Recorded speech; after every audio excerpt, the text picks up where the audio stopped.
Masalahnya Indonesia itu tidak pernah bisa mengalahkan Cina sejak kualifikasi Piala Dunia 1958.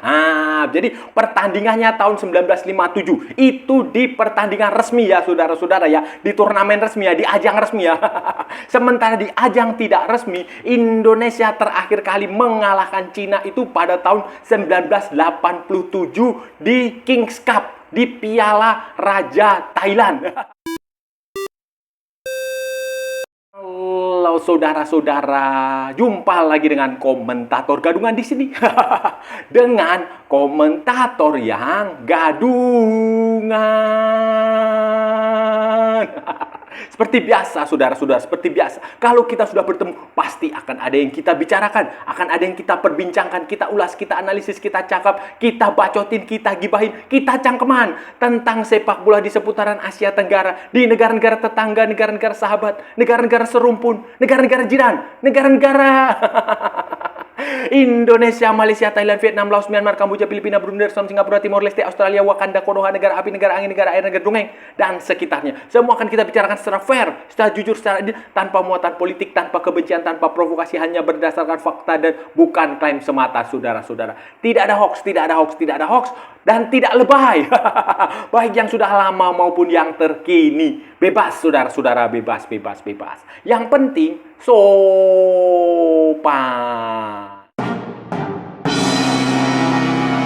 Jadi begini saudara-saudara, jadi begini yang ditunggu-tunggu selama berapa bulan? 2 bulan atau berapa bulan? Akhirnya tiba. Pertandingan kualifikasi Piala Dunia 2026 zona Asia Grup C. 2 pertandingan terakhir itu akan digelar mulai tanggal 5 hari Kamis saudara-saudara, jam 20.30 waktu Indonesia Barat di Stadion Utama Gelora Bung Karno. Tim nasional Indonesia akan berhadapan dengan Cina. Itu di malam takbiran saudara-saudara. Di malam takbiran Idul Adha saudara-saudara, itu Indonesia menghadapi Cina, dan nanti tanggal 10 itu Indonesia akan tandang ke Suita, ke Osaka menghadapi Jepang saudara-saudara. Dan seperti yang sudah saudara-saudara ketahui, Indonesia membutuhkan kemenangan. Cina juga sama, Cina justru lebih tertekan karena Cina butuh 2 kemenangan. Indonesia cukup 1 kemenangan, dan sambil menunggu hasil Bahrain melawan Arab Saudi pada pertandingan yang digelar di hari yang sama, tetapi karena perbedaan waktu, berarti kita harus menunggu beberapa jam untuk mengetahui hasil pertandingan Bahrain. Kalau Bahrain kalah dan Indonesia menang, Indonesia akan lolos ke putaran keempat. Tetapi kalau Indonesia kalah, ya penentuannya nanti pertandingan terakhir melawan Jepang yang amat sangat berat sekali saudara-saudara. Kalau melawan Jepang, walaupun Jepang sudah dipastikan lolos, berat. Jadi ini kesempatan utama, kesempatan paling penting untuk memenangkan pertandingan, dan Indonesia terlihat sudah amat sangat serius. Amat sangat serius. Sejak tanggal 25 itu pemain sudah dikumpulkan di Bali, di Pantai Purnama, di Bali United Training Center. Mereka menggelar pemusatan latihan, walaupun tidak semua pemain bisa datang tepat waktu karena ya tentu saja kan kalender FIFA-nya kan di tiap negara kan liganya ada yang masih berjalan, sehingga ya mereka datang silih berganti. Tetapi sampai mereka selesai menjalani pemusatan latihan di Bali dan kembali ke Jakarta jelang pertandingan Cina, 30 pemain dipastikan bergabung, dengan yang 2 terakhir yang datang terakhir adalah Kevin Dick dan Martin Paes. Martin Paes baru selesai menyelesaikan libur di MLS, itu kan masih berjalan sampai 1 Juni. Sementara Kevin Dick sedang mengurus administrasi kepindahan dari FC Copenhagen ke Borussia Mönchengladbach. Nanti saudara-saudara, Cina dipastikan tidak akan diperkuat oleh Wu Lei. Wu Lei adalah mantan pemainnya Espanyol. Tetapi mereka masih bisa menggunakan Yang Yuning. Nah, Yang Yuning ini adalah striker yang waktu di pertandingan pertama mencetak gol ke gawang Indonesia, dan ini pemain yang pernah main di Eropa saudara-saudara, di Belanda, di ADO Den Haag dia pernah main di situ, di Vitesse Arnhem dia pernah main di situ, di Werder Bremen dia juga pernah main di situ saudara-saudara. Ini penyerang yang bagus. Sementara ada juga beberapa pemain yang tidak bisa tampil, misalnya si Abdul Weli penyerang dari Uighur yang waktu itu mencetak gol juga di pertandingan pertama di Kingdo itu. Dia tidak bermain, tidak dipanggil, dia tidak ikut, dia justru bermain di tim U23 yang beruji coba dengan Belarus. Sementara Indonesia pada pertandingan ini dipastikan tanpa 5 pemain saudara-saudara, 5 pemain. Martin Paes akumulasi kartu kuning. Marcelo Ferdinand, akumulasi kartu kuning. Eliano Reinders menungguin istrinya yang lahiran. Dan kabarnya sudah lahir, saudara-saudara. Ya, selamat. Congratulations untuk Eliano Reinders menjadi bapak untuk anaknya yang kedua. Kemudian Ragnar Uratmangun sakit sejak lama. Dan Sandy Walsh itu cedera waktu pertandingan di Liga Jepang J-League Yokohama Marinos melawan Vissel Kobe. Kalau nggak salah itu 2 atau 3 minggu yang lalu. Sehingga ini 5 pemain ini tidak akan bisa bermain. Sehingga total yang bergabung ke dalam pemusatan latihan, ke dalam tim yang bertanding melawan Cina ini ada 30 pemain. Nanti 30 itu tentu saja akan dikecilkan lagi, akan ada beberapa pemain yang dicolet karena ya yang didaftarkan kalau nggak salah itu 23 atau 25 orang gitu ya. Ya nggak apa-apa saudara-saudara, nggak apa-apa. Mereka kan yang penting kan latihan bersama supaya kekompakan. Nah, ini nanti kemudian dari 23 atau 25 itu nanti kemungkinan baru akan ditentukan starting line up 11 pemain utama dan 5 pemain cadangan, 5 pemain pengganti yang bisa dimainkan dalam pertandingan. Statistik Indonesia melawan Cina itu nggak menguntungkan saudara-saudara. Dari 11 pertandingan resmi di semua ajang resmi ya saudara-saudara, resmi itu ya kualifikasi Piala Dunia, kemudian kualifikasi Piala Asia, Piala Dunia kalau kita ikut itu Indonesia 11 kali bertemu dan kalah 8 kali. 2 kali seri dan 1 kali menang. Kemenangan terakhir Indonesia di pertandingan resmi itu 1957. Waktu itu di kualifikasi Piala Dunia 1958 saudara-saudara. Kualifikasi Piala Dunia 1958 waktu itu Indonesia bermain di leg pertama Indonesia menang saudara-saudara 2-1 atau 2-0 gitu. Kemudian di leg kedua Indonesia kalah 2-3, kemudian di reply-nya bermain imbang 0-0. Tetapi Indonesia kemudian lolos ke fase berikutnya walaupun akhirnya kandas juga. 1958, 1957 itu kan waktu itu generasi yang waktu Indonesia tampil di Olimpiade Melbourne 1956, jadi hebat-hebatnya. Kemudian di pertandingan tidak resmi terakhir kali Indonesia mengalahkan Cina itu tahun 1987. Waktu itu di Piala Raja Kings Cup Thailand saudara-saudara. Waktu itu Indonesia menang. Tetapi kan buat apa pertandingan tidak resmi? Nah, itu statistiknya. Dan Indonesia pernah juga dikalahkan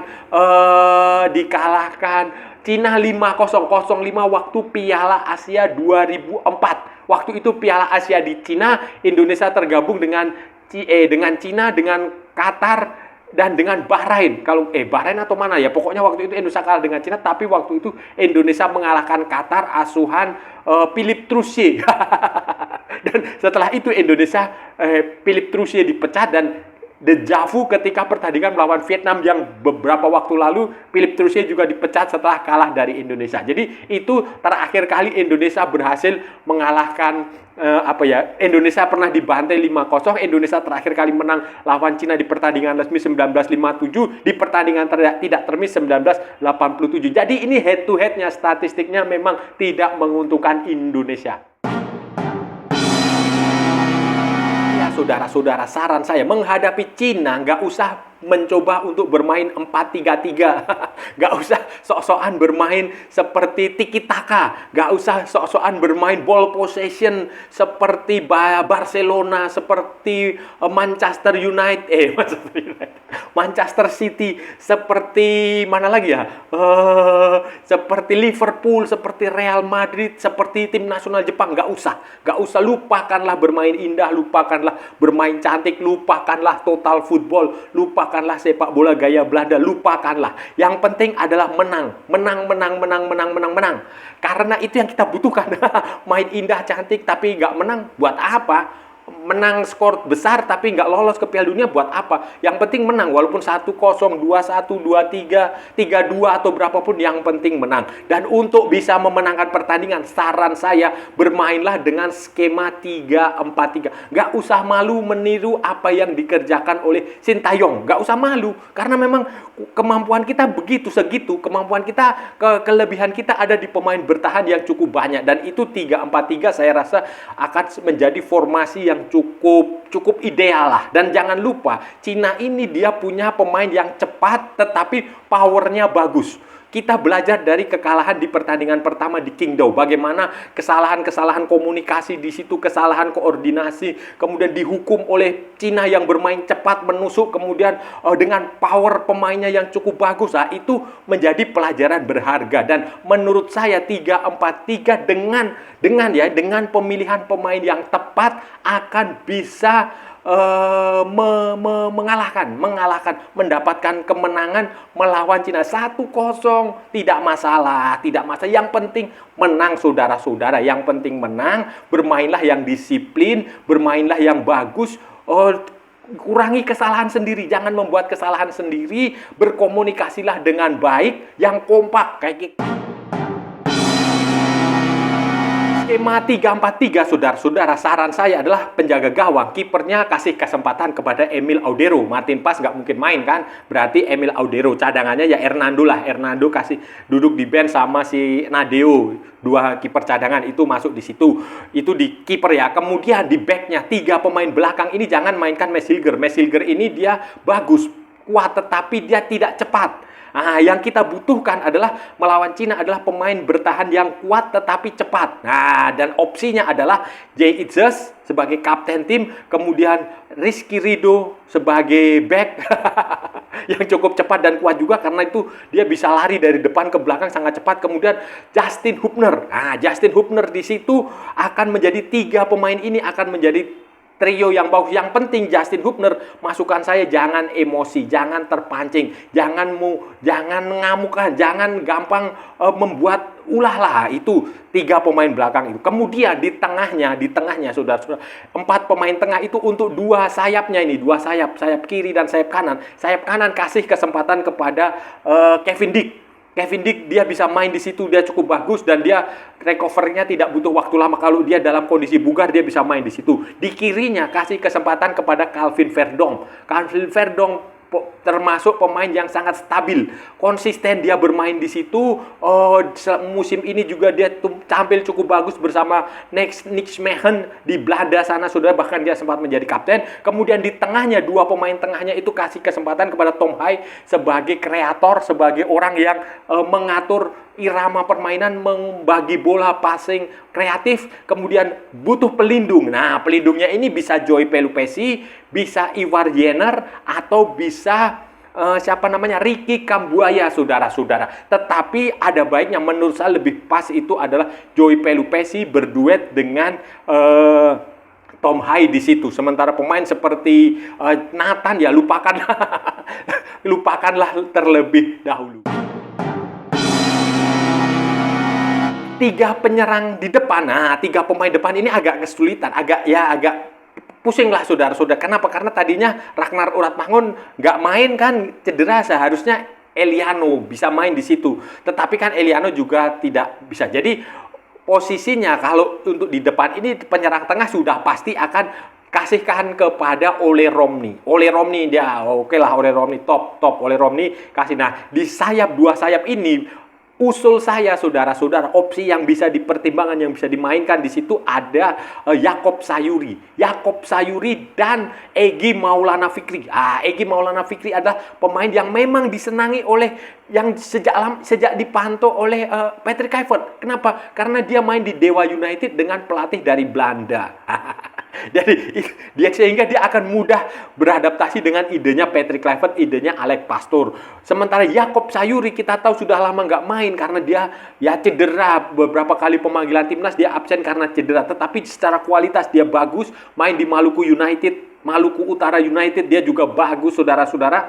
Kemudian waktu Piala Asia kita lihat itu bagus sekali. Dan sekarang kesempatan Yakob Sayuri cocok untuk mengobrak-abrik pertahanan Cina di situ. Jadi itu. Kemudian opsi lainnya bisa saja misalnya Dean James. Dean James itu bisa dimainkan di situ di sayap kanan.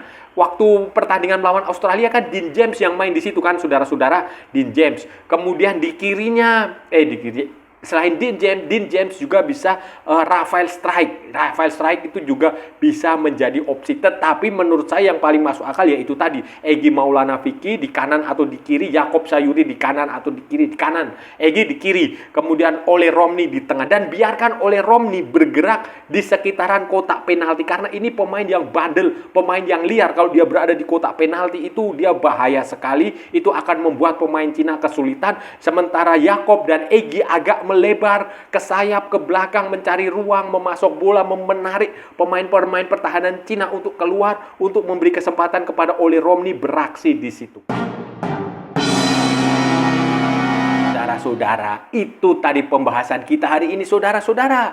Kita sudah bicara panjang lebar dari A sampai Z, dari barat sampai ke timur, dari utara sampai ke selatan, dari Sabang sampai Merauke, dari Pulau Rote sampai Pulau Miangas. Semua sudah kita perbincangkan, semua sudah kita ulas, semua sudah kita analisis, semua sudah kita cakap, semua sudah kita bacotin, semua sudah kita gibahin. Tadi saudara-saudara, tadi kita memprediksi, meramalkan, menganalisis kira-kira tim nasional Indonesia akan berhadapan dengan Cina itu akan seperti apa, saudara-saudara. Akan seperti apa, karena ini pertandingan penentuan. Kalau Indonesia kalah ya sudah berat, saudara-saudara, karena di pertandingan terakhir melawan Jepang. Berarti kalau Indonesia kalah dan Cina menang, justru Cina yang punya peluang besar untuk lolos ke putaran keempat. Sementara Indonesia ya masih ada, tetapi nanti di pertandingan terakhir melawan Jepang akan berat. Dan Cina di pertandingan terakhir akan melawan Bahrain. Nah, ini finalnya nanti. Jadi Indonesia harus menang. Dan untuk menghadapi Cina ini tidak mudah. Karena statistik, sejarah mencatat head to head-nya, saudara-saudara. Head to head-nya Indonesia itu dari 11 pertandingan resmi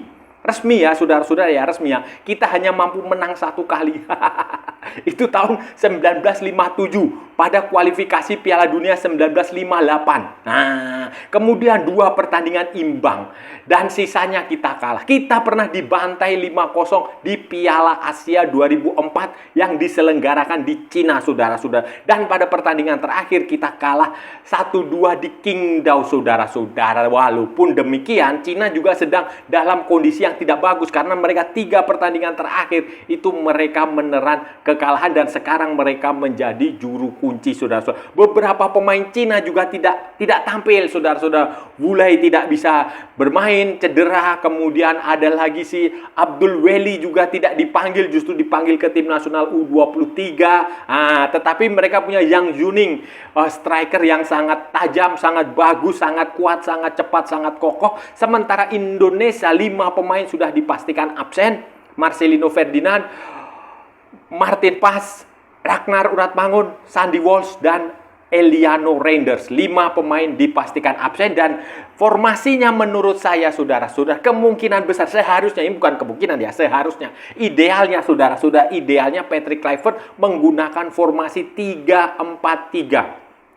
3-4-3. Emil Audero kasih kesempatan main sebagai kiper. Kemudian di belakang, saudara, jangan dimainkan Max Hilger. Jangan.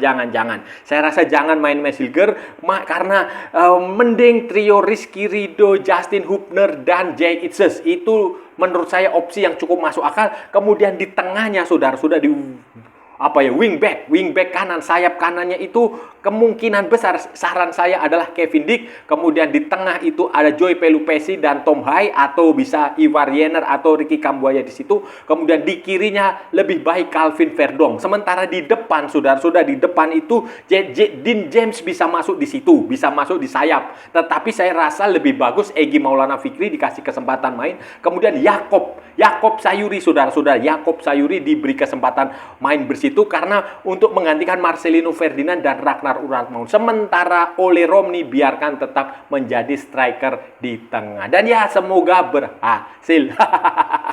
Semoga berhasil karena ini walaupun banyak yang bilang ini Cina mudah, enggak, saudara-saudara, enggak ada. Sepak bola bukan matematika, segala sesuatu bisa terjadi dan Cina juga butuh menang karena mereka tertekan, pasti mereka akan habis-habisan.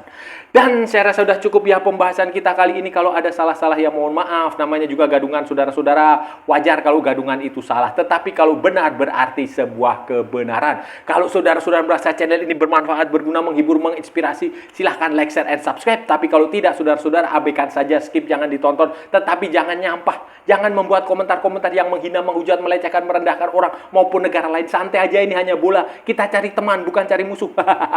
Ikuti juga akun media sosial Komentator Gadungan.